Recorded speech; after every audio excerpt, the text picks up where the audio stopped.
Ce soir, nous enseignons sur le thème « Comment faire la prière d'autorité sur les enfants ». Quelqu'un peut dire avec moi « Comment faire la prière d'autorité sur les enfants ». Pour la dernière fois, comment faire la prière d'autorité sur les enfants. Est-ce qu'on peut lire la parole de Dieu ensemble? Je vous propose quelques textes qui sont très importants à lire et nous allons tous les lire ensemble. Merci beaucoup.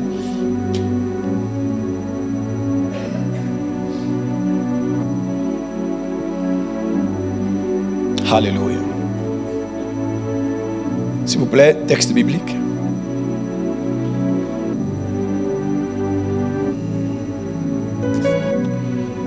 Comment faire la prière d'autorité sur les enfants? Nous lisons quelques textes bibliques que je vous propose ce soir, qui sont très importants à lire. Certains que nous allons exploiter en profondeur, d'autres que vous allez prendre comme devoir à méditer à la maison. Nous allons lire Luc 2, versets 33 à 35. Est-ce qu'on peut y aller? Son père et sa mère étaient dans l'admiration des choses qu'on disait sur lui. On parle de qui ici? Joseph et Marie, n'est-ce pas? Son père et sa mère étaient dans l'admiration des choses qu'on disait de lui. Siméon les bénit et dit à Marie. Quelqu'un me suit? Siméon les bénit et dit à Marie, sa mère, voici cet enfant est destiné à. Dis avec moi, cet enfant est destiné à. Dis avec moi, mes enfants sont destinés à. Alléluia. Est-ce qu'on peut avancer? Et on dit, cet enfant est destiné à emmener. Je vois tes enfants emmener quelque chose dans de la génération. La chute et le relèvement de plusieurs en Israël est à devenir. Dit, mes enfants vont devenir. On dit un signe qui provoquera la contradiction. Et à toi-même une épée, il parle à Marie, te transpercera l'âme afin que les pensées de beaucoup de cœurs soient dévoilées. Psaume 127, 3 à 5. Il est écrit ceci. Voici les fils sont un héritage de l'Éternel. Le fruit des entrailles est une récompense.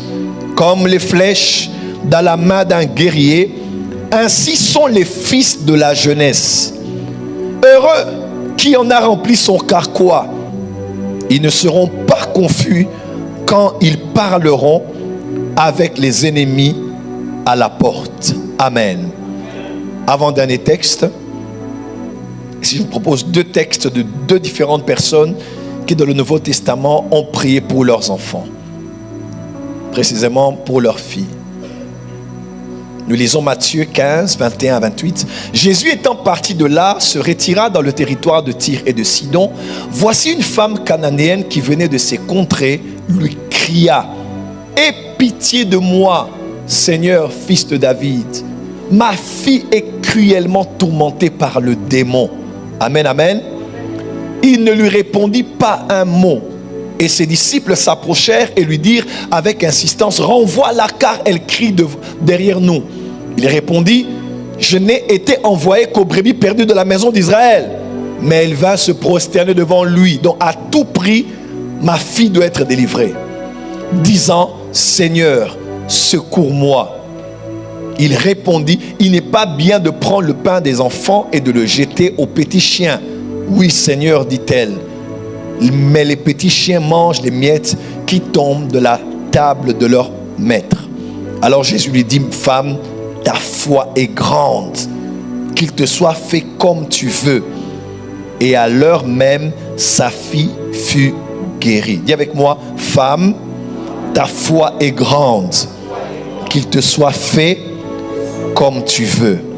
On dit, et à l'heure même, sa fille fut, peu importe les problèmes que tes enfants ont, qu'ils soient guéris ce soir. Dis avec moi, amen très fort. Amen. Deuxième texte, Marc 5, 21 à 24. Jésus dans la barque regagna l'autre rive où une grande foule s'assembla près de lui. Il était au bord de la mer. Alors vint un des chefs de la synagogue nommé Jairus, qui l'ayant aperçu se jeta à ses pieds et il lui adressa cette instant de prière. Ma petite fille est à l'extrémité. Viens, impose-lui les mains. Lève les mains, dis Jésus, viens et impose-lui les mains. On dit afin qu'elle soit sauvée et qu'elle vive. Jésus s'en alla avec lui et une grande foule le suivait et le pressait. Foule d'air qu'il a retardé avec une femme qui a interrompu sa marche, qu'on appelle la femme de la perte de sang de 12 ans. On lit les autres textes. Autre verset, verset 34. Comme il parlait encore, survint de chez le chef de synagogue des gens qui dirent « Ta fille est morte. Pourquoi importuner davantage le maître ?» Mais Jésus, sans tenir compte de ces paroles, dit au chef de la synagogue, ne crains pas, crois seulement. Et il ne permit à personne de l'accompagner, si ce n'est Pierre, Jacques et Jean, frères de Jacques. Ils arrivèrent à la maison du chef de la synagogue, où Jésus vit une grande foule bruyante et des gens qui pleuraient et poussaient des grands cris. Il entra et leur dit, pourquoi faites-vous du bruit et pourquoi pleurez-vous? L'enfant n'est pas morte, mais elle dort. Et il se moquait de lui. Alors, ayant fait sortir tout le monde, il prit avec lui le père et la mère. Dis avec moi le père. Dis avec moi Jésus. Prit avec lui le père et la mère. Plus fort, participez. Il prit avec lui le père et la mère de l'enfant et ceux qui l'avaient accompagné, et il entra là où l'enfant était. Il la saisit par la main et lui dit, Talita Koumi, ce qui signifie, jeune fille, lève-toi, je te le dis. Aussitôt la jeune fille se leva et elle se mit à marcher car elle avait 12 ans. Et ils furent dans un grand étonnement. Jésus leur adressa de fortes recommandations pour que personne ne sût la chose. Et il dit qu'on donna à manger à la jeune fille. Amen. Veuillez vous asseoir, on acclame pour la parole du Seigneur. Comment faire une prière d'autorité sur les enfants? J'écris cet enseignement toute la journée aujourd'hui. Et en écrivant l'enseignement, vous savez, quand vous faites des études bibliques vous-même sur beaucoup de textes de la parole de Dieu, moi j'ai tendance, j'ouvre beaucoup d'onglets, comme sur un téléphone, j'ouvre beaucoup d'onglets quand je prépare un thème. Et je me suis finalement rendu compte que ce thème mérite, au-delà d'un enseignement d'un jour, mérite même un séminaire. Et je prie Dieu que l'année prochaine, nous puissions avoir un temps vraiment très large pour parler à ce sujet. Parce qu'à la fin, il y a, ça ce n'est que la prière d'autorité, mais il y a aussi basiquement comment prier pour les enfants. Comment prier pour les enfants. Et on ne prie pas pour les enfants, pour tous les enfants de la même manière. Il y a des enfants qui sont encore dans le ventre de la mère. Quels sont les textes bibliques ou les pensées bibliques peuvent nous aider à orienter nos prières pour les enfants qui sont encore dans le sein maternel? Comment prier pour les enfants de bas âge? Comment prier pour les enfants adolescents? Vous savez, on appelle l'adolescence l'âge bête.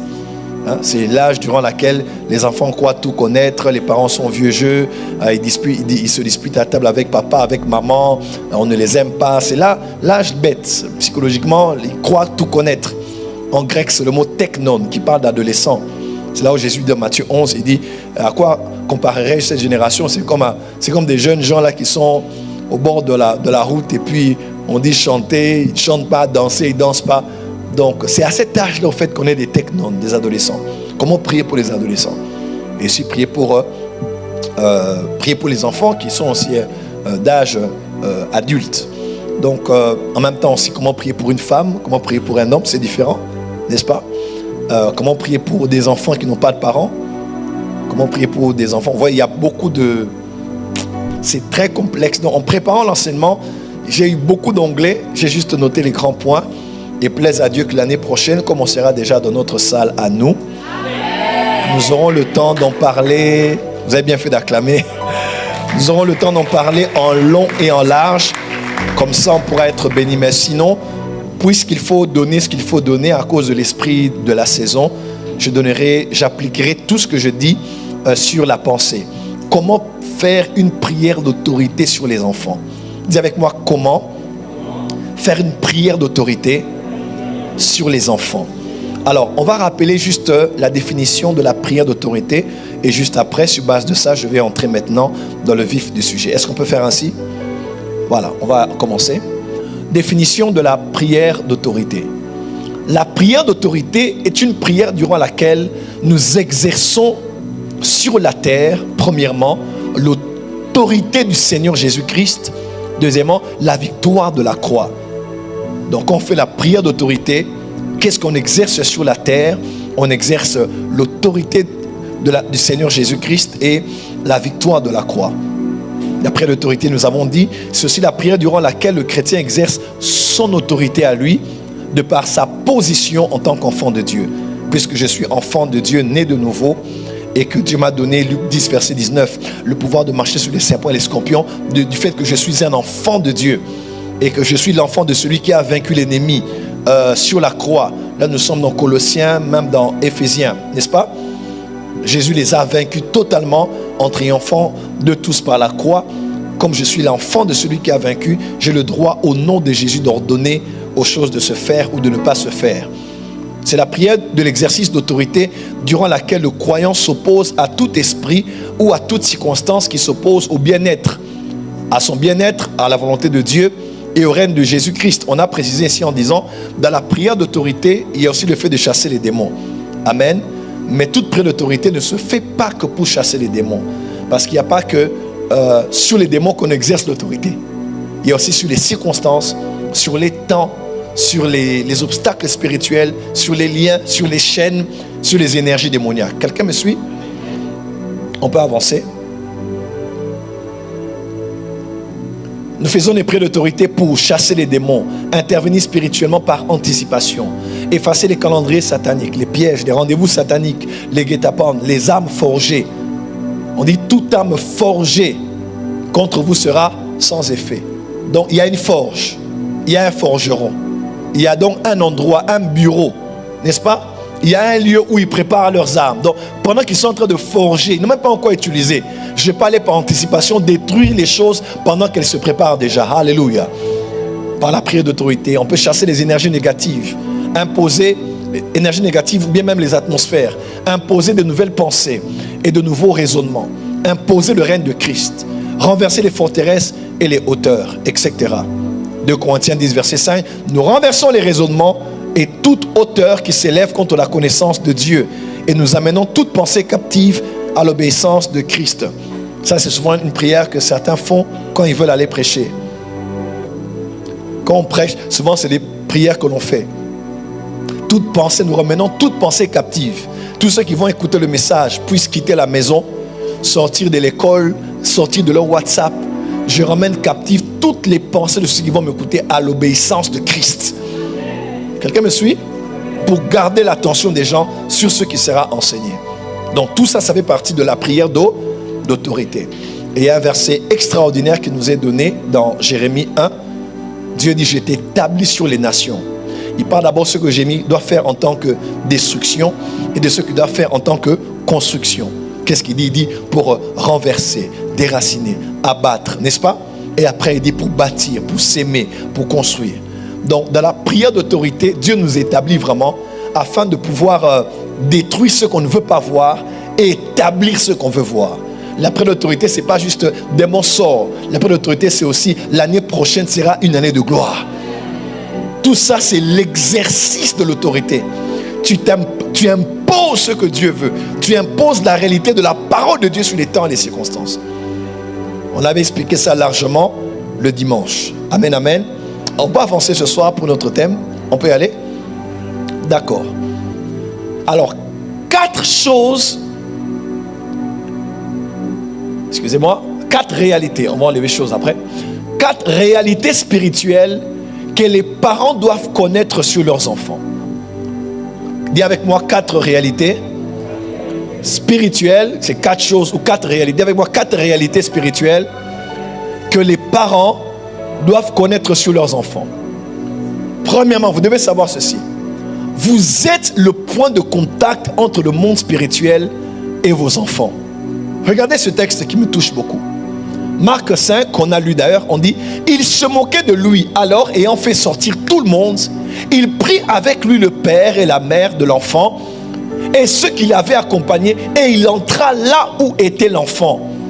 Il la saisit par la main et lui dit « Talita Kumi », ce qui signifie « Jeune fille, lève-toi, je te le dis ». Aussitôt, la jeune fille se leva et se mit à marcher car elle avait 12 ans et ils furent dans un grand étonnement. Amen. Baissez un peu le son du piano. Amen, amen. Premièrement, première chose qu'il faut savoir, avant de commencer à entrer dans la prière d'autorité, vous devez savoir numéro 1. Vous êtes dans le monde spirituel, le point de contact entre le monde spirituel et vos enfants. Et le texte est clair. Jésus arrive dans la maison, tout le monde pleure. C'est la fille d'un homme important de la synagogue. On peut dire comme un berger, un pasteur, un rabbi, un rabbin, un enseignant. On aimait sa famille. Et avoir le nombre de personnes qui étaient autour de la maison qui pleuraient, il devait être certainement quelqu'un d'important. Il se dirige vers le Seigneur, il parle au Seigneur, le Seigneur se dirige vers sa maison. Et qu'est-ce qui se passe en attendant? La femme de la perte de sang l'interrompt. Bref, quelque chose se passe. Je crois que c'est pendant ce moment-là que la fille meurt, si on doit tenir compte de la suite logique. Jésus arrive, il voit beaucoup de gens devant la porte qui pleuraient, qui criaient. Vous savez, comme les Juifs, peut-être vous n'avez jamais vu. Il faut voir les Juifs pleurer. Ils se frappent contre la poitrine, ils crient à haute voix. C'est dur de voir les deuils des Juifs, comment est-ce qu'ils pleurent. Et Jésus arrive, il dit, pourquoi vous pleurez? Pourquoi vous faites du bruit? Jésus dit, si je ne peux pas faire un miracle. Il fait sortir tout le monde. Il garde Pierre, Jacques et Jean, qui étaient ses acolytes, qui apprenaient dans le secret les grands services qu'il faisait. Et il dit au père et à la mère de rester. Et dès qu'ils étaient là, il a touché la main de l'enfant et il a dit, jeune fille, je te l'ordonne, lève-toi, Talita Koumi. La grande question, pourquoi n'a-t-il pas fait sortir les parents? Pourquoi n'a-t-il pas fait sortir les parents comme tout le monde? Probablement que les parents pleuraient. Parce que c'est leur fille. Elle n'était pas forcément peut-être disciple de Jésus pour avoir la foi. Même les disciples de Jésus pleuraient. Mais il a gardé les parents dans la pièce dans laquelle il devait opérer le miracle et libérer la vie, la résurrection de le corps de cet enfant. Pourquoi? Parce que Jésus, ayant même l'autorité sur la mort, puisque l'enfant était là, il devait être connecté à l'autorité spirituelle des parents qui étaient là avant de libérer la résurrection. Oh, tu n'as pas dit Amen. Voilà pourquoi, lorsqu'on prie des fois pour certains cas, il faut exiger la présence de certaines personnes. Dans Jean 4, Jésus parle à la femme et puis il dit, où est ton mari? Il y a des fois, on a besoin de la personne qui est élevée au-dessus. Quelqu'un me comprend? Au-dessus d'une personne avant d'exercer l'autorité sur elle. Quelqu'un me comprend? Et Jésus, je crois, il s'était connecté à l'autorité des parents afin de libérer la grâce sur les enfants. Même quand on fait la dédicace ici, j'insiste que les deux parents soient là. J'insiste, ceux qui sont là dans l'administration savent. Oh non, la maman est venue. J'ai dit non, le papa doit être là. Ou il faut que le papa permette qu'on le fasse. Parce que ce ne sont pas nos enfants. Même dans le monde spirituel, les enfants ont une certaine couverture spirituelle. Quand les parents disent bénissez et nous bénissons, la bénédiction va rapidement. Parce que c'est sous l'autorité parentale que nous avons travaillé. Alléluia. En tant que parent, il faut déjà que tu saches que tu es le point de contact entre le monde spirituel, quelqu'un me suit, entre le monde spirituel et tes enfants. Tout ce qui est de bien peut entrer dans la vie de tes enfants par toi, et tout ce qui est de négatif peut entrer aussi dans la vie de tes enfants par toi. Est-ce que je peux avancer? Deuxième réalité qu'il faut savoir, vous devez savoir que l'attitude de vos enfants envers vous détermine la qualité de leur futur. Ça, c'est déjà pour vous révéler votre autorité en tant que parent. Donc, leur attitude envers vous détermine aussi leur futur, leur devenir, leur avenir. Il est écrit, si quelqu'un maudit son père et sa mère, sa lampe s'éteindra au milieu des ténèbres. Donc, peu importe la personne, quand cette personne maudit son père ou elle maudit sa mère, sa lampe va s'éteindre au milieu des ténèbres. Je vous donne un exercice, allez voir ça dans plusieurs versions, vous aurez peur. Regardez ce verset dans plusieurs versions, vous saurez que les parents ne sont pas n'importe qui. Non seulement qui sont notre point de contact entre le monde invisible et nous, mais les parents ont une telle place dans le monde spirituel que notre attitude envers eux détermine aussi ce qui va nous arriver.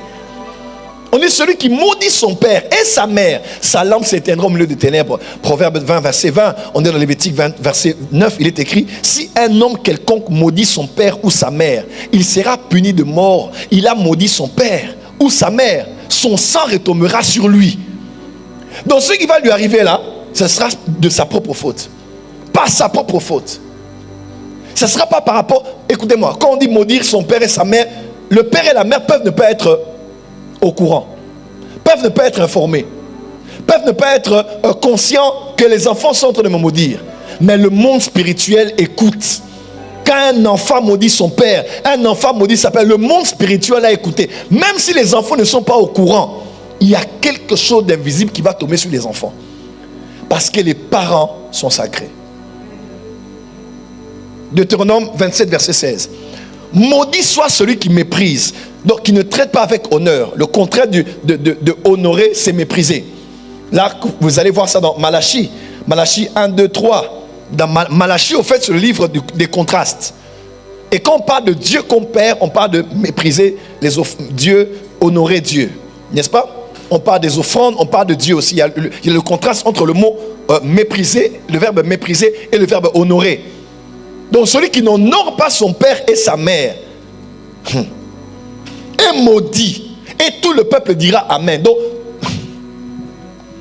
dis à ton voisin, les parents sont sacrés.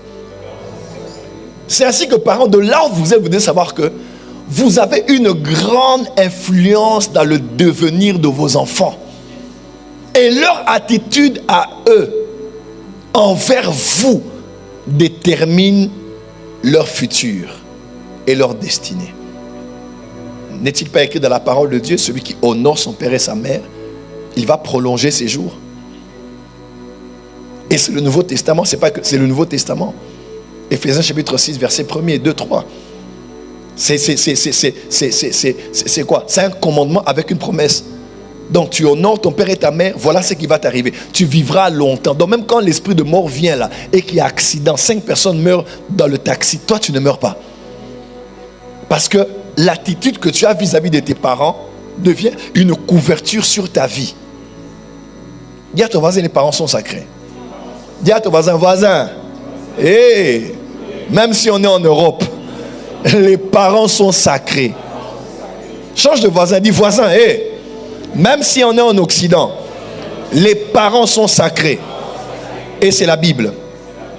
Ok? Ça c'est pour vous montrer la puissance que les parents ont. Donc, en sachant ou en ne sachant pas, quand l'attitude des enfants est ainsi vis-à-vis d'eux, ou les paroles vis-à-vis d'eux, le monde spirituel enregistre et tournera les choses en la défaveur des enfants.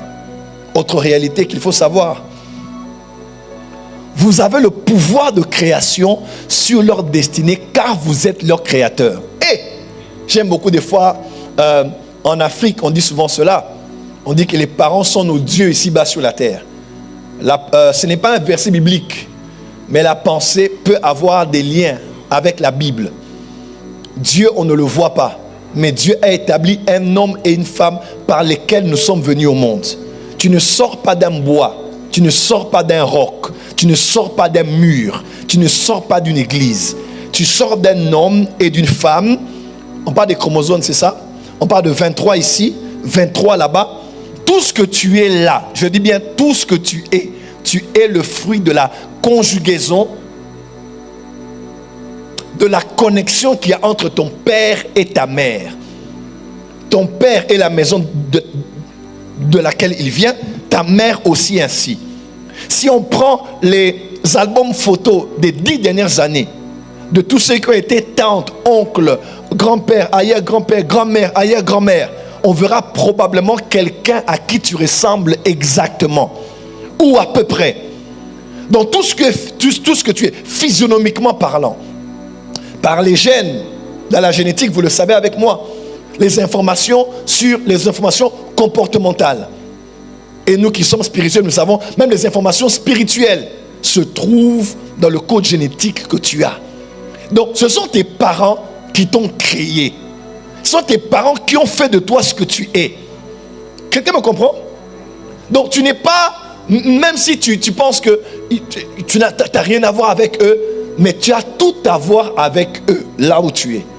Déjà commencer par la physionomie, que tu n'as pas choisi. Mais c'est ceux qui viennent de ton père et de ta mère qui ont fait de toi ce que tu es. Donc ils sont quelque part tes créateurs. C'est par eux que tu es venu sur la terre. Donc ceux qui ont participé à ta création, du côté de l'homme, on parle des reins, on dit Lévite, n'est-ce pas, était dans les reins d'Abraham. Lorsqu'il a donné la dîme à Melchisédek et lorsqu'il a été béni, on dit quoi? On dit que les Lévites qui étaient dans le sein d'Abraham avaient aussi payé la dîme. Donc chez l'homme, la progéniture se trouve dans les reins, parce que c'est lui qui a la sémence. Mais du côté de la femme, c'est dans les entrailles, c'est dans la matrice. Quelqu'un me comprend? Maintenant, quand la femme prend ce qui vient des reins de l'homme, elle porte cela, que tu le veuilles ou pas. 90% de ce que tu es vient de ton père et de ta mère, même aujourd'hui. Même si tu les as abandonnés, ça fait longtemps, tu as pris l'appartement. Même ta vie, là, quelque part, est la répétition des choses que tes parents ont vécues dans le passé. Puisque les parents ont eu le pouvoir du moment de ta création. Dans Ecclésiaste, il est écrit: tu ne connais pas la volonté de Dieu qui fait toutes choses, comme les os se forment dans le ventre d'une femme enceinte. Donc même dans ton ventre là, quand tu es enceinte, les enfants se forment, les os se forment. Donc tu étais formé dans le ventre. Psaume 139, David maintenant dit, voilà comment Dieu travaille. Dieu travaillait, il ne formait pas dans la terre, il formait dans les entrailles de la femme. C'est là que Dieu travaillait les os. C'est ce créateur qui travaillait toutes choses, mais en tenant compte de ce qui venait de l'homme et de ce qui venait de la femme. Adam connut sa femme et ils eurent un enfant qui s'appelait Caïn. Et après, il connut encore sa femme, ils eurent un enfant qu'on appela Abel. L'enfant n'est pas venu comme ça, l'enfant est venu parce que l'homme a connu sa femme. C'est papa et maman qui ont fait de toi ce que tu es. C'est fort, hein? En d'autres termes, les parents ont un pouvoir de création sur toi. Ils peuvent créer le bonheur et créer le malheur dans ta vie. Ainsi, toi qui es parent ou futur parent, sache que de là où tu es spirituellement, tu as le pouvoir de créer le futur que tu veux voir dans la vie de ton enfant. Dis amen très fort. Amen. Dis amen très fort. Amen. Genèse 49, versets 1 et 2. Jacob appela ses fils et dit: assemblez-vous et je vous annoncerai ce qui vous arrivera dans la suite des temps. Rassemblez-vous, écoutez, fils de Jacob, écoutez Israël, votre père. Je vais créer votre futur. Et tout ce qu'il a dit par les paroles ont été créés jusqu'à ce jour. Toutes ces tribus vivent ce que Jacob avait dit des milliers d'années avant. Voilà pourquoi quand tu veux commencer à faire le prix d'autorité pour les enfants, il faut que tu saches que tu as le pouvoir de la création. Tu peux appeler à l'existence des choses dans la vie de tes enfants. Tu peux aussi rappeler de l'existence des choses dans la vie de tes enfants. On peut avancer? Là, on parle que des réalités. On n'a pas encore dit comment faire. Quelqu'un me suit ici? On avance. 4. En vertu de cela, il est important de savoir qu'au-delà des mots, votre vie ainsi que votre spiritualité détermineront celle, oh là là, on a oublié, détermineront celle de vos enfants. En vertu de cela, il est important de savoir qu'au-delà des mots, votre vie et votre état spirituel vont déterminer la vie de vos enfants. Donc quand je dois être devant et dire: Satan, esprit d'ivrognerie, sort de la vie de ma fille, il faut que je sois sûr que je ne bois pas.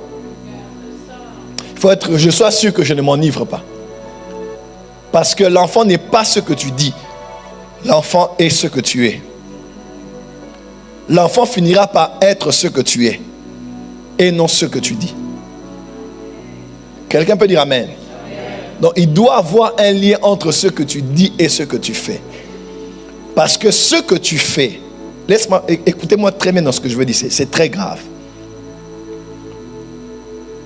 Malgré la coupure du cordon ombilical, nous restons connectés à nos parents. Je ne dis pas parce que nous sommes nés d'eux et on est partis, alors à partir de la naissance il y a des liens. Ce que fait un parent de son vivant pourra activer même quelque chose ou désactiver quelque chose dans la vie de ses enfants, où qu'ils soient. Quand un parent est dans les ténèbres et qui donne sa vie à Jésus-Christ, vous voyez déjà, il active le principe de l'acte des apôtres. Crois au Seigneur Jésus, tu seras sauvé, toi et ta femme. Même si l'enfant est au Canada, même si l'enfant est en Nouvelle-Zélande, il n'est plus en contact avec papa, mais parce que papa a ouvert la porte à Jésus, Jésus est entré dans son cœur parce qu'il est parent et que son sang est lié au sang, au nom de l'enfant là, l'enfant est prédisposé au salut. le monde spirituel va commencer à s'organiser pour que l'enfant bizarrement se retrouve là où on prêche Jésus. Parce que c'est une promesse qui est biblique. Tu crois au Seigneur Jésus, toi, en commençant par toi, toute ta famille suivra. Mais imagine que tu es là, ton papa, tu penses que ce n'est qu'un homme ordinaire, il a étudié, et maintenant il travaille, il va rencontrer des amis avec qui il va au boulot. Et puis son ami l'invite pour une réunion des loges. Pour aller plus haut, il faut signer. Il faut entrer dans telle loge que vous connaissez à Paris ici. Une fois que papa entre dans la loge et qu'il signe au nom de son sang, il détermine directement ce qui va vous arriver. Même si vous êtes mariés, vous êtes grands-parents, ça va vous arriver. Voilà pourquoi, que tu le veuilles ou pas, ta vie suit la vie de tes enfants. J'ai fait ma vie, j'ai fait ma vie. Oh, moi j'ai fait ce que je voulais faire. Laisse-moi te dire, ta vie est liée à tes enfants jusqu'à la fin de ta vie. Tout celui qui a mis son pied chez les occultistes, il a amené toute sa progéniture. Donc il ne faut pas croire que par la loi de la représentation, quand on est parent, tout ce qu'on fait a un impact sur les enfants. On dit Lévi avait payé la dîme. Imaginez-vous. Alors que Lévi, c'est d'abord Abraham engendra Isaac, Isaac engendra Jacob, Jacob engendra les 12, parmi lesquels Lévi. Mais on dit Lévi était dans les reins d'Abraham. Quand Abraham donnait à Melchisédek, là, c'est Lévi qui était dedans, qui était l'arrière-petit-fils. Il était le fils de son petit-fils Jacob. Mais il était là, quand il donnait la dîme, c'est Lévi qui donnait la dîme. Quelqu'un me comprend? Et quand Melchisédek l'a béni au nom de El Elyon, là, Lévi a été mis à part pour être celui qui allait percevoir la dîme. Voilà pourquoi être parent est une responsabilité à vie. Tout ne dépend pas de l'argent que tu donnes ou des études que tu payes. Même ta manière de vivre là, ouvre ou ferme des portes spirituelles dans la vie de tes enfants. Je vais aller plus loin. On est ici dans 2 Samuel. Au chapitre 11, David tue Uri et tombe avec Bathsheba. Au chapitre 12, il reçoit la prophétie de Nathan. Le rêve de Nathan, n'est-ce pas? La parabole. Et il se répand. Il écrit le psaume 51 que nous connaissons. 2 Samuel 13, verset 1, maintenant on dit, après cela, après quoi? Après que David ait eu couché avec Bathsheba, après qu'il eut tué Uri, il est écrit, après cela, voici ce qui arriva. Donc voici les conséquences de ce qui est arrivé. On dit, Absalom, fils de David, avait une sœur qui était belle et qui s'appelait Tamar. Et Amnon, fils de David, l'aima. Amnon était tourmenté jusqu'à se rendre malade à cause de Tamar, sa sœur, car elle était vierge. Et il paraissait difficile à Amnon de faire sur elle la moindre tentative. Ils avaient tous grandi dans la même maison. Il regardait sa sœur tous les jours. Si c'était en Afrique, ils se lavaient nus ensemble. Il n'avait jamais eu un seul sentiment amoureux à l'égard de sa sœur. Sa sœur était normale à ses yeux. Et ma sœur, tout était ordinaire. Mais le jour où David a fait entrer l'interdit de son côté, les enfants ne savaient peut-être pas. Mais une fois que David a fait ce qu'il a fait, il a réactivé quelque chose dans le sang de la lignée de Juda. Ou quand vous lisez dans l'histoire de Genèse là, on parle de Juda. Il y a eu une histoire encore d'inceste. Quelque chose qui s'est passé d'une relation entre un homme et sa belle-fille, c'est ça? Et sa belle-fille. Dans les relations incestueuses. Quand seulement il a fait l'interdit, il a réactivé quelque chose dans leur lien. Et l'enfant est tombé amoureux. Les yeux se sont ouverts, il a commencé à voir sa soeur différemment. Il a commencé à être amoureux. L'amour venait d'où? On se connaît depuis qu'on est petit. Voilà pourquoi être parent et vouloir se désengager en disant j'ai fait ma vie, j'ai fait ceci, c'est pas comprendre. On est lié à nos enfants toute la vie. Tu cherches Dieu, tes enfants seront touchés. Tu cherches le diable, tes enfants seront touchés. Avoir des enfants, c'est pas un fantasme, c'est pas un plaisir, c'est à vie. Tu es lié à tes enfants à vie. Ce que tu fais est lié intimement à la vie de tes enfants. Ainsi, je l'ai dit ici, en vertu de cela, il est important de savoir qu'au-delà des mots, votre vie ainsi que votre spiritualité détermineront celle de vos enfants. Regarde ton voisin, dis voisin, être parent est une responsabilité. Voilà pourquoi Je vais maintenant expliquer ça en profondeur. Quand on dit par exemple, dans Jérémie, on dit les parents ont mangé des raisins verts et les dents des enfants sont agacées. Vous voyez un peu? Donc quand on fait des prêts d'autorité, Seigneur, tout ce que j'ai fait de mal, qui veut se répercuter chez mes enfants, j'annule cela. Là où j'ai échoué, ils vont réussir. Là où j'étais tombé, ils vont tenir debout. Là où j'ai failli, ils vont tenir. Ils vont résister au nom de Jésus. J'impose un autre futur sur la vie de mes enfants parce que maintenant je suis un enfant de Dieu, que Jésus habite en moi et que j'ai le pouvoir sur les temps et les circonstances aussi. Quelqu'un peut dire Amen? Est-ce qu'on peut commencer maintenant? Acclame bien, on va commencer. Maintenant, on va commencer. Allez, c'est parti. Comment faire la prière d'autorité sur les enfants? Premier point. Il faut avoir la conscience de sa position spirituelle de parent. Genèse 49, verset 2. Rassemblez-vous et écoutez, fils de Jacob. Écoutez Israël, votre père. Quelqu'un me comprend? Ça, c'est fort. Il dit, hey, tous les fils de Jacob, rassemblez-vous. Votre père va parler. Quand il a ouvert la bouche, il a parlé à Ruben. Dis-toi, tu es mon premier. Tu es sorti de moi. Tu devais avoir la prééminence, mais la prééminence, tu la perds. Voilà ce qui va t'arriver. Et Ruben est resté comme ça toute sa vie. Quelqu'un me comprend? Même quand Moïse a failli plaider, parler, mais allez voir la tribu de Ruben dans le futur. Ça a toujours été compliqué. Il n'a pas eu la prééminence. Parce que son père avait créé quelque chose. Il a dit, rassemblez-vous, votre père veut parler. Quand tu veux faire la prière d'autorité, tu veux t'adresser au temps, aux saisons, aux esprits, en faveur de tes enfants. Tu dois avoir la conscience que tu es leur parent. En Afrique, j'aime bien ce qui se fait de coutume. Tu vas voir quelqu'un, une femme veut maudire, elle va frapper ses cuisses. Quand elle parle de cuisses, elle parle d'où est sorti l'enfant. Vous comprenez?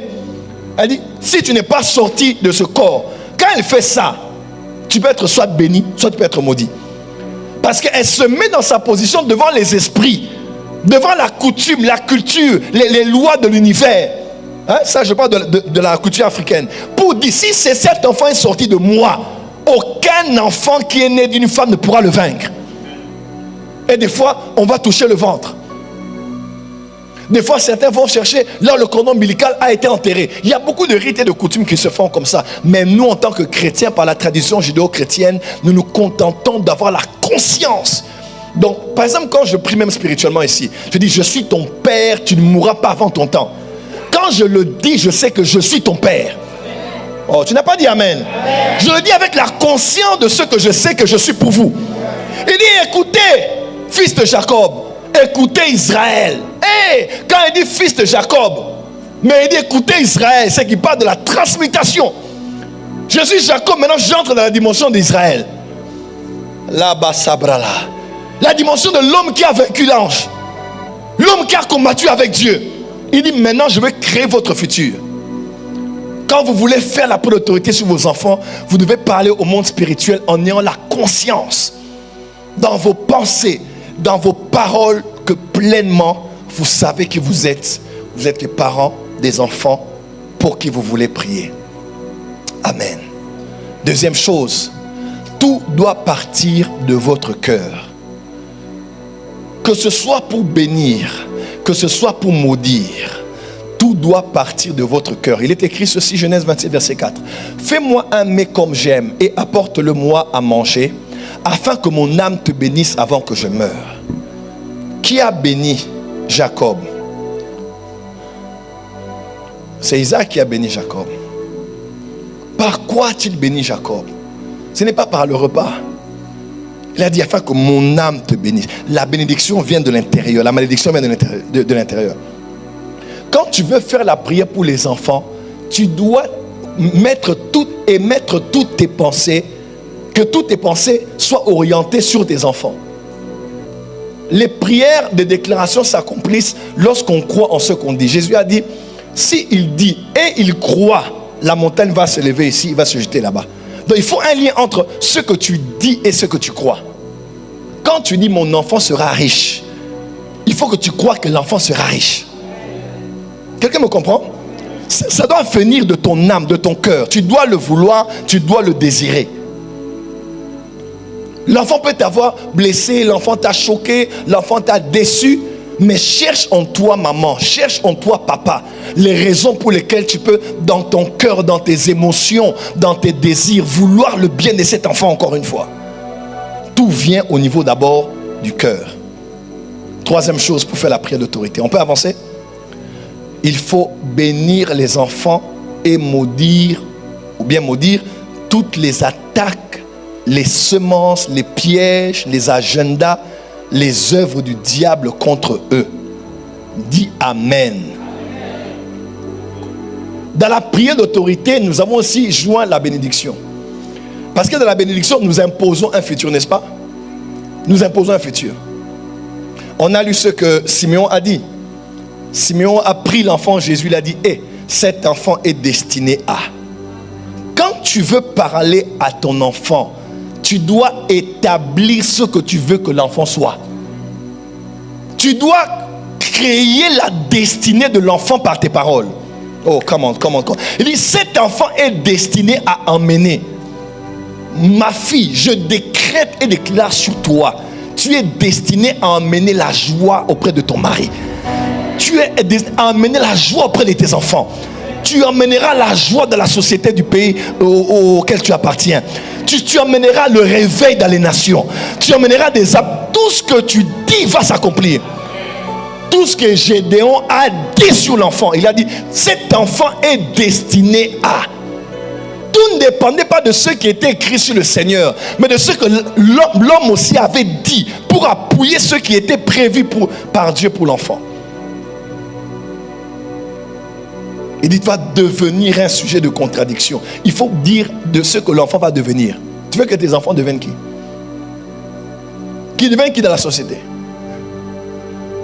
Dans la prière d'autorité, on s'interpose contre, même si mon enfant manifeste des signes bizarres de sorcellerie, de carence intellectuelle, de faiblesse physique, de maladie, tout ne dépend pas je vous ai dit, de ce que tu vois, mais de ce que tu veux voir.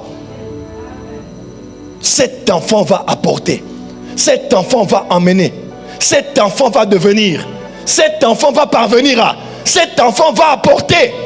Tu imposes cela et ça va s'accomplir et tu as la capacité de maudire. Dis avec moi, maudire. Quand tu fais la prière d'autorité sur les enfants, tu dois maudire en latin, dire des mauvaises paroles. Tu dois dire des mauvaises paroles contre toutes les semences. Tu sais, il y a des semences, hein? Tu regardes ton enfant, tu ne la reconnais plus. Tu ne le reconnais plus. Il y a quelque chose de bizarre qui est entré dans l'enfant. Ce n'est pas une influence morale. C'est une influence spirituelle qui est entrée dans l'enfant. L'enfant ne parlait pas comme ça. L'enfant commençait à peine à parler, puis l'enfant ne parle plus. Ça fait 2 ans. Non, je dois maudire ça. Je dois maudire ça. Je dois parler en mal contre ça. Maudire la source de la chose. Parler contre la racine. Quelle que soit la racine, maudire cela. Déraciner cela. Abattre cela. Toutes les attaques, tu dors, tu rêves de ton enfant. Ou bien l'enfant dit que l'enfant a fait. Et ne dis pas, surtout quand les enfants font des rêves. Encore quand c'est un adulte, moi en tant que pasteur, je peux dire, ma fille, laisse un peu ces faux rêves que tu fais là. Mais quand l'enfant fait des rêves, même si ce ne sont que des rêves, ce ne sont pas que des rêves. Il faut prendre au sérieux tous les rêves que les enfants font. Même si ça vient des dessins animés, ça vient des films. Ne blaguez pas avec ça. Un démon peut avoir pris l'image d'un antagoniste d'un dessin animé ou d'un jeu vidéo pour venir l'attaquer la nuit. Ne dis pas ce n'est qu'un jeu, tu peux t'endormir. Même si tu laisses l'enfant dormir, commence à prier. Vous me priez là où Satan n'est pas, que de ne pas prier là où il est. De toutes les manières, il faut seulement prier.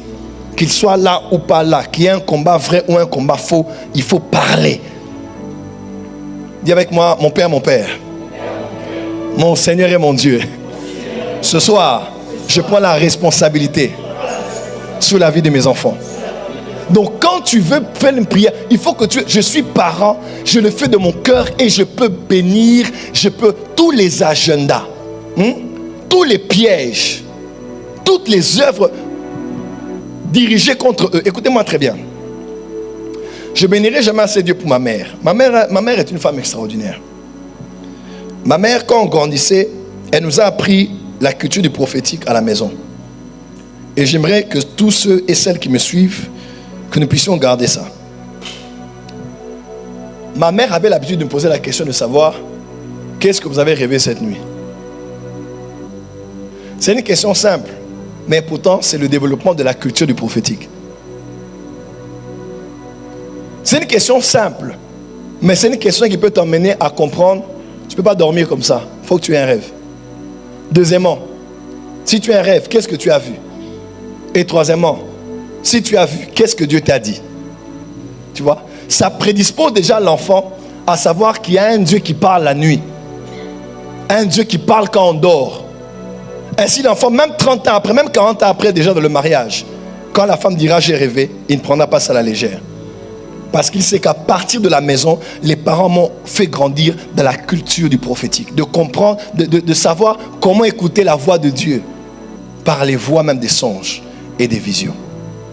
Quand les enfants, il faut souvent poser la question aux enfants, quels sont les rêves qu'ils font? Vous allez découvrir beaucoup de choses sur leur destinée et sur les attaques de l'ennemi contre eux. On dit Jacob avait gardé ça dans son cœur. Quand Joseph avait parlé, les gens étaient jaloux, il a gardé ça dans son cœur. C'était un homme spirituel, le plus spirituel des patriarches.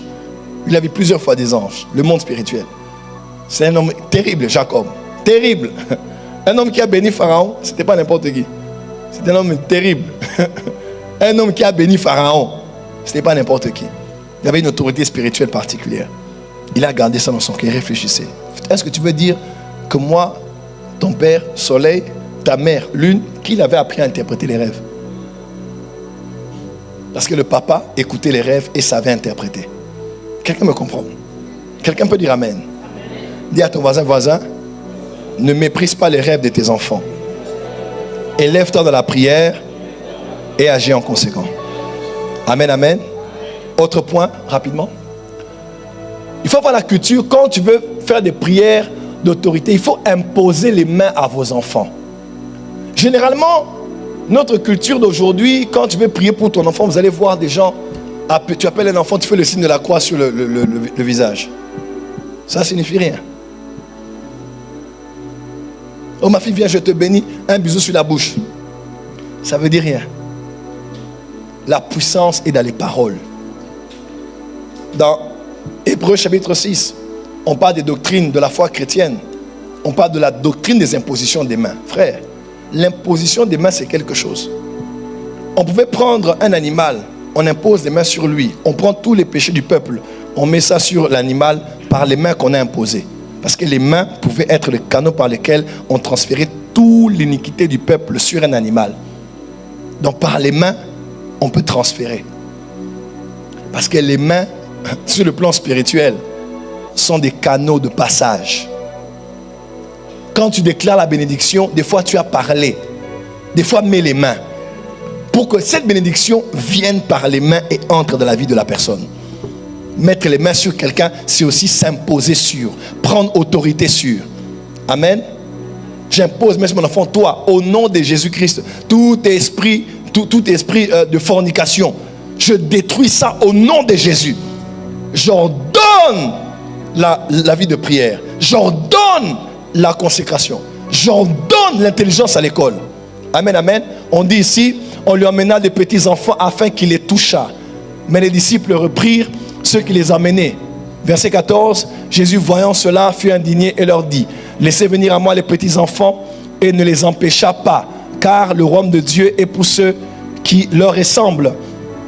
Je vous le dis en vérité, quiconque recevra, verset 16, puis il est pris dans ses bras et les bénit en leur imposant les mains. Jésus prend la fille de Jairus, il touche avec la main. Quelqu'un peut dire amen?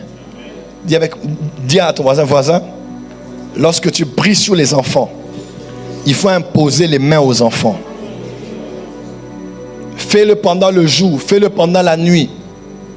Fais-le avant qu'ils aient à l'école. N'attends pas que la rentrée pour faire ça une fois à la rentrée et puis tu attends l'année qui va commencer pour imposer encore les mains. Il faut que tes enfants aient sur leur tête la sensation que ta main est toujours sur eux. Au point où quand ils vont grandir, ils vont dire, j'ai grandi avec la main de ma mère sur ma tête. Qui es-tu pour faire tomber ma tête? À un point où ton fils peut dire, j'ai grandi avec la main de mon père qui m'a donné la vie sur ma tête. Qui es-tu pour maudire mon intelligence? Quand tu imposes la main, tu ordonnes. Tu commandes, tu parles au diable. Pas la tête de mon enfant et pas son sang.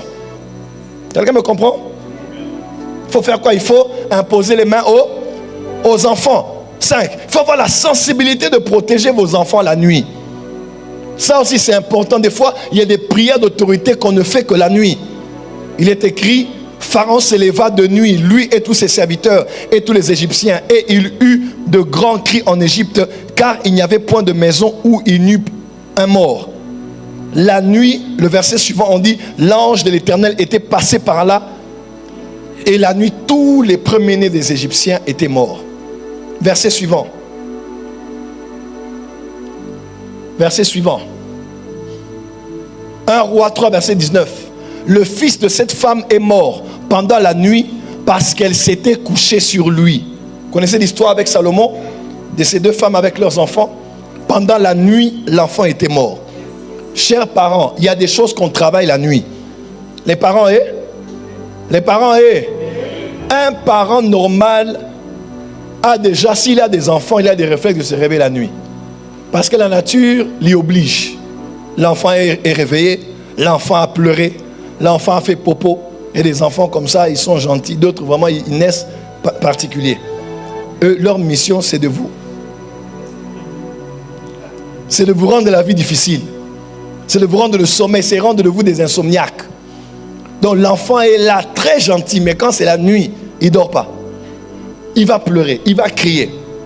Ouais, donc, par ce réflexe déjà, vous avez appris à rester éveillé. Mais et la sensibilité spirituelle, il y a des cas, vous savez que la nuit, c'est l'heure des ténèbres. Qu'on le veuille ou pas, circuler sur votre avenue la journée, circuler à 3 heures du matin, vous allez voir que c'est différent. C'est la même avenue. Vous sentirez différemment l'atmosphère si vous circulez là la nuit. Parce que la nuit, c'est la période de 24 heures durant laquelle l'ennemi travaille puissamment. Puisqu'il est déjà identifié comme les ténèbres, identifié déjà dans le noir, dans ce qui est sombre. L'ennemi travaille les 24 heures, oui. Mais la nuit, il fait un travail beaucoup plus profond et beaucoup plus particulier. Tu ne peux pas être parent, tu dors de 22 heures au petit matin. Ça n'existe pas. Tu dois te réveiller et prier pour tes enfants. Te réveiller et lutter pour tes enfants. Et dire à l'ennemi, recule. Dire à l'ennemi, sois loin d'eux. Tu n'es pas le policier de tes enfants. Tu n'es pas flic de tes enfants. Je vous ai souvent raconté qu'on habitait au Bénin à Cotonou, dans la résidence de l'ambassade. Un ami à moi qui était occultiste, qui était gabonais, s'appelait Yvan. C'était un jumeau. Je ne sais même pas où il est aujourd'hui dans le monde. Il m'avait donné des livres d'occultisme, tout ça, à l'école où on étudiait. J'ai commencé à faire les voyages astrales. Il m'a dit, je viendrai chez vous aujourd'hui la nuit. Je viendrai chez vous la nuit, à la résidence. C'était à Evive, pour ceux qui ont été au Bénin, à Evive. Le lendemain, il vient à l'école. Je lui dis, est-ce que tu étais venu chez nous? Il dit, oui, j'étais là, mais je n'ai pas pu entrer.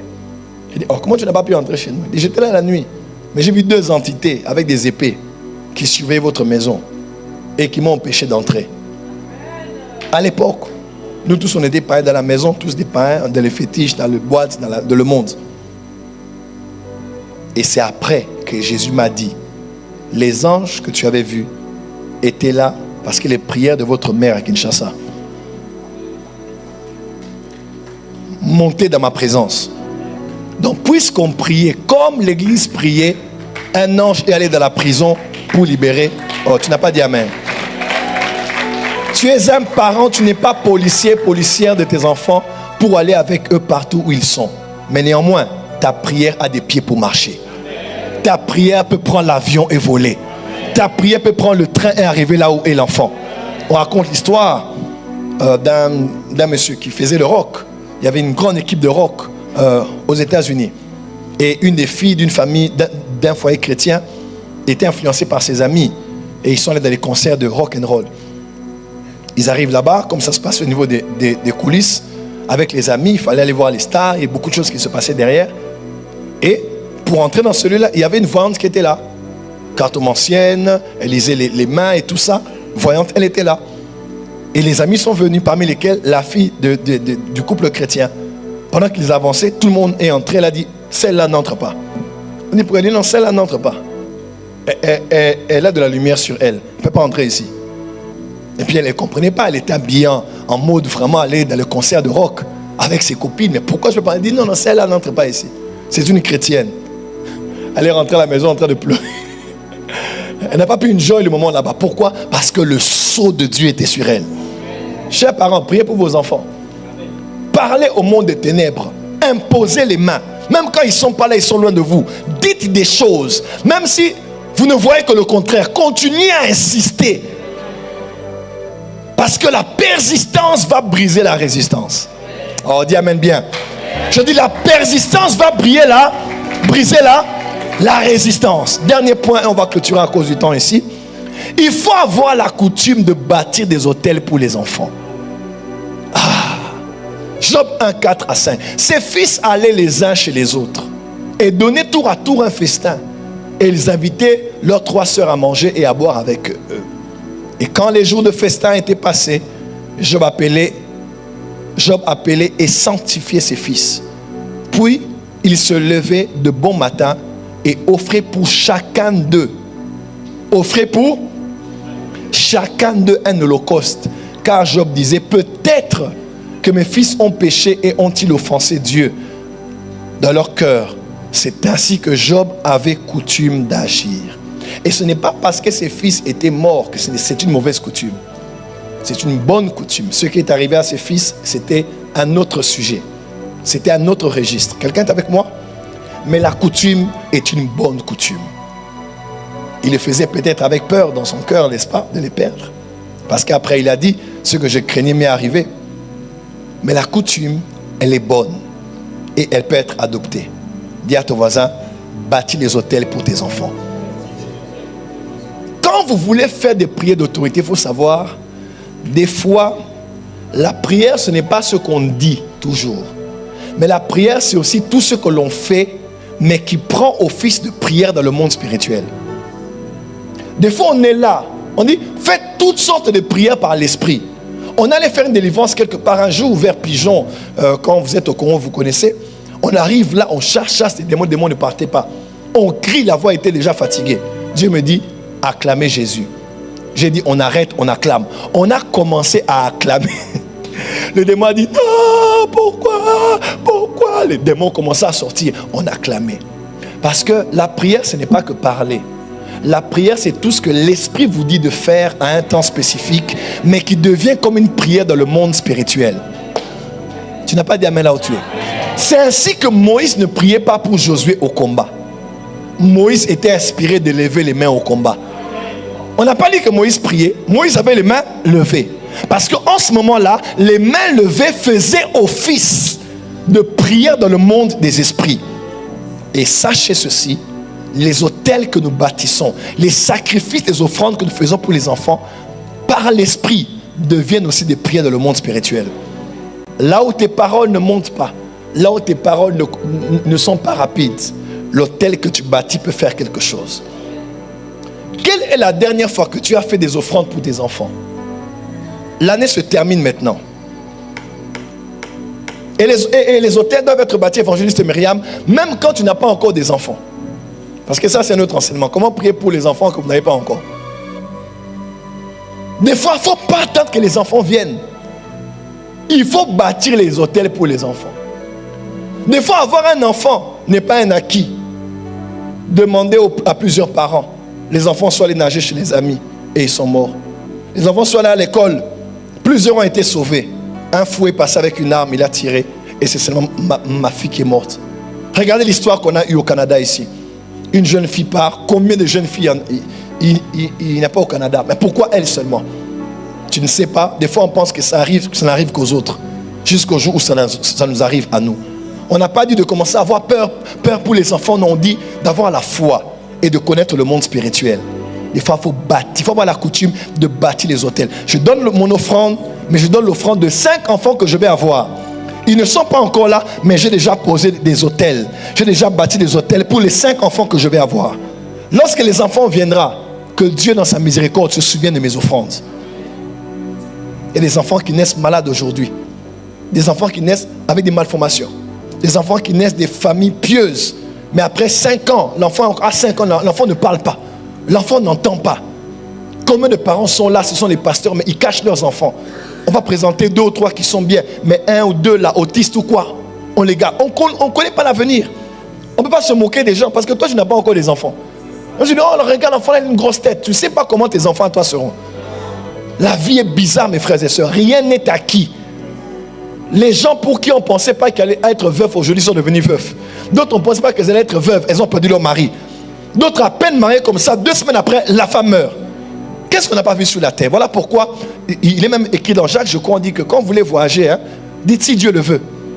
Dieu le veut parce que la vie c'est compliqué. Même si je déclare, si Dieu le veut, tout ce que je peux faire c'est mettre au moins quelques éléments dans le monde spirituel, que Dieu ait pitié de moi. Si Dieu peut penser à l'hôtel que j'ai bâti pour mes enfants, qu'il le fasse alors. Il faut toujours bâtir les hôtels pour les enfants et invoquer la grâce de Dieu sur la vie des enfants. Et n'oubliez pas que dans le monde des ténèbres, il y a des hôtels que l'on bâtit aussi.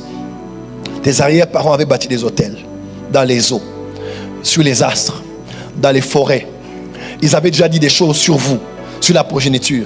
Tu ne peux pas être un parent, tu ne donnes la vie qu'aux enfants, tu payes les études et puis tu dis, qu'est-ce que je ne fais pas pour vous? Je paye les études, je me suis sacrifié. Ce n'est pas suffisant. Le monde des ténèbres, il y a des hôtels, les hôtels parlent sur la vie de vos enfants. Elle doit aller ici, elle doit aller dans telle vie, elle doit encore aussi avoir un enfant avant de se marier. Les hôtels parlent de mauvaises choses sur vous et vos enfants. Il faut que tu bâtisses des hôtels. Quand on parle de prière d'autorité, tu ne peux pas être là, tu ne fais que prier, prier, non. Tu prends aussi l'hôtel. L'hôtel, ce n'est pas l'offrande ordinaire. Et les gens ont dit, bâtir un hôtel, tu viens avec un 50 € que tu donnes une fois le mois. Non. L'hôtel, c'est un sacrifice que je fais. C'est quelque chose qui me fait mal. Quand je prends, je sais que j'ai vraiment arraché quelque chose de très dur. Ça me fait mal. Ça fait vraiment mal, mais ça fait mal, mais ça en vaut la peine. Même si je ne vois pas les résultats aujourd'hui, même si ta fille n'a aucun problème aujourd'hui, elle grandit normalement, bâtit des hôtels, parce que demain, elle va se marier. Demain, il faudrait qu'elle ait des enfants. Quelqu'un me comprend? Puisque nous sommes dans la foi et dans la spiritualité, nous connaissons les lois du monde spirituel. Ayez coutume de bâtir des hôtels. N'attendez pas seulement qu'on fait l'appel, qui a la dîme, qui a les prémices, qui a les actions de grâce. Des fois, viens avec ton hôtel. Tu as mis 1000 € à côté, 2000 € à côté, ton 200 à côté. Tu n'as pas beaucoup, même ton 50 à côté. Tu dis, Seigneur, tu connais mes revenus, c'est très petit. J'ai déjà tout dépensé, mais j'ai mis ça pour mon enfant. Il suffit seulement que ce soit un sacrifice pour toi. Je le fais pour ma fille, je le fais pour mon fils. Que ça parle en ma faveur dans le monde spirituel. Beaucoup de choses ne se font pas parce que tu n'as pas bâti un hôtel. Pendant que leurs hôtels parlent contre tes enfants et tes enfants sont attirés comme par envoûtement dans une certaine vie, dans des certaines mœurs, toi tu es là en train de te plaindre seulement. Regardez ma fille, comment elle est devenue. Tu fais la honte de la famille. Je ne t'ai pas appris ça. À part le fait de te plaindre, qu'est-ce que tu as créé? Qu'est-ce que tu as récréé? Qu'est-ce que tu as réorienté? Qu'est-ce que tu as changé comme parent? Dis à ton voisin, dans la prière d'autorité, il faut renforcer ta prière par les hôtels que tu bâtis pour chacun de tes enfants. Que Dieu bénisse sa parole.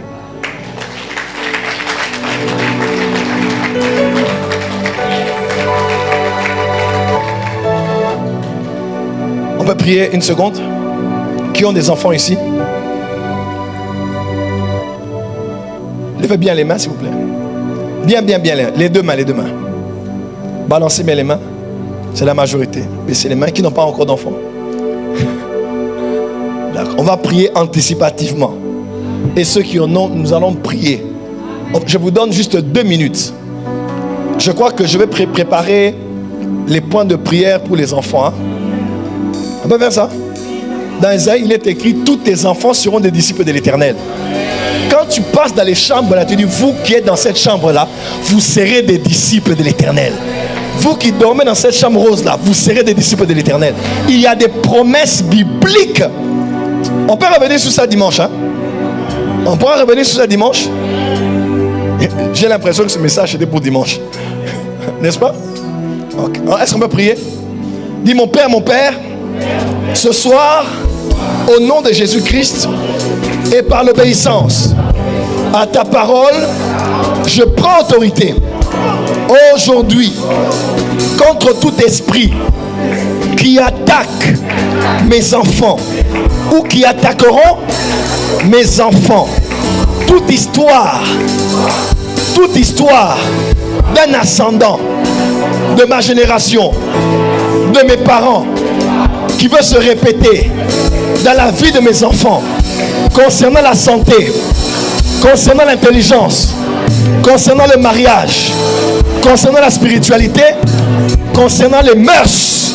Ce soir, je m'élève comme parent et j'ordonne, je bénis, je maudis, je bâtis, je renverse au nom de... Allez, circulez dans la salle 2 minutes, prions rapidement et on va clôturer. C'est parti.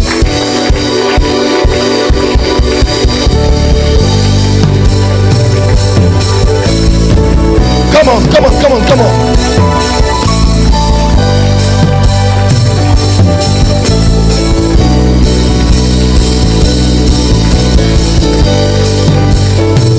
Parle sur tes enfants. Parle sur tes enfants. Parle sur tes petits-enfants. Jacob a parlé sur ses petits-enfants. Impose les mains. Aujourd'hui, quand tu rentres à la maison, impose les mains à tes enfants.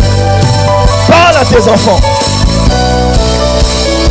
Parle à tes enfants. Si tu es un homme, touche tes reins. Tu es une femme, touche ton ventre. Les bras de Sopa la Karabacha. Yes.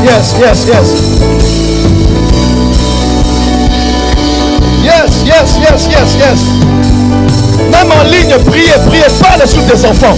Cite le nom de tes enfants, parle, cite le nom, parle, déclare, annonce, proclame, arrache.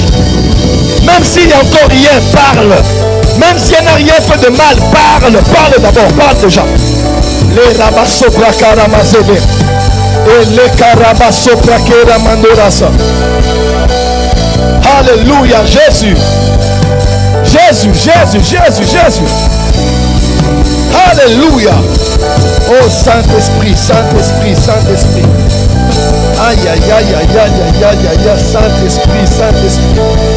Saint-Esprit de Dieu. Crois que tes paroles ont de l'effet. Crois que tes paroles ont de l'impact. Crois que tes paroles prennent vie, prennent chair. Ce sont tes enfants. C'est ton fils, c'est ta fille. Tu as le droit de réclamation spirituelle. Tu as le droit de la réclamer, le droit de la préserver, le droit de la garder spirituellement. Impose la main à tes enfants bénis. Cet enfant est destiné à. Cet enfant est destiné à apporter, à amener, à devenir.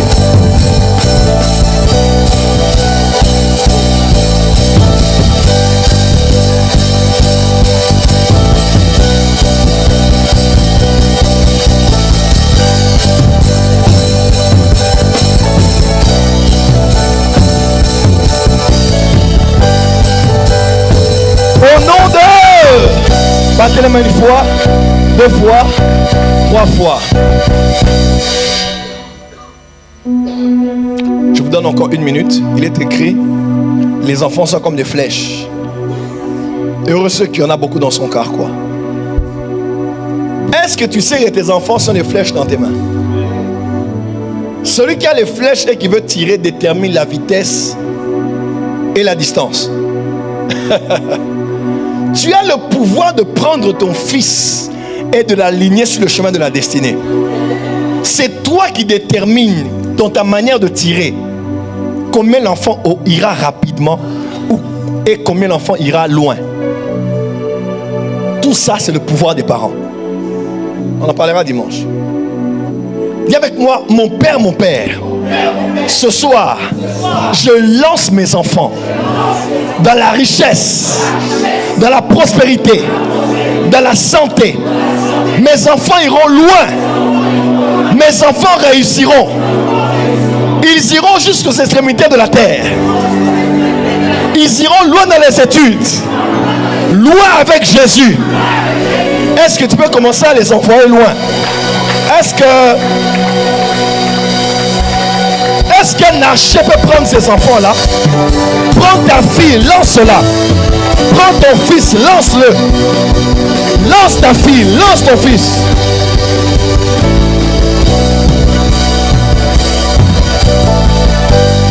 Rapidité est ton nom. Accélération. Tu iras tellement vite. Tu finiras les études avant le temps normal. Ton QI est développé à un niveau inimaginable. La mando rabaché. Lance ta fille, lance ton fils. Lance ta fille, lance ton fils.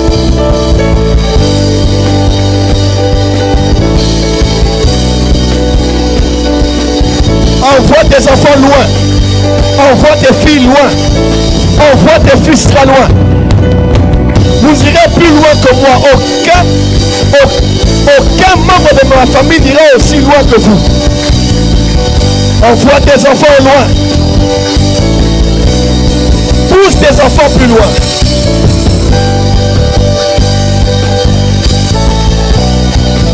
Tu as le pouvoir. Tu as le pouvoir.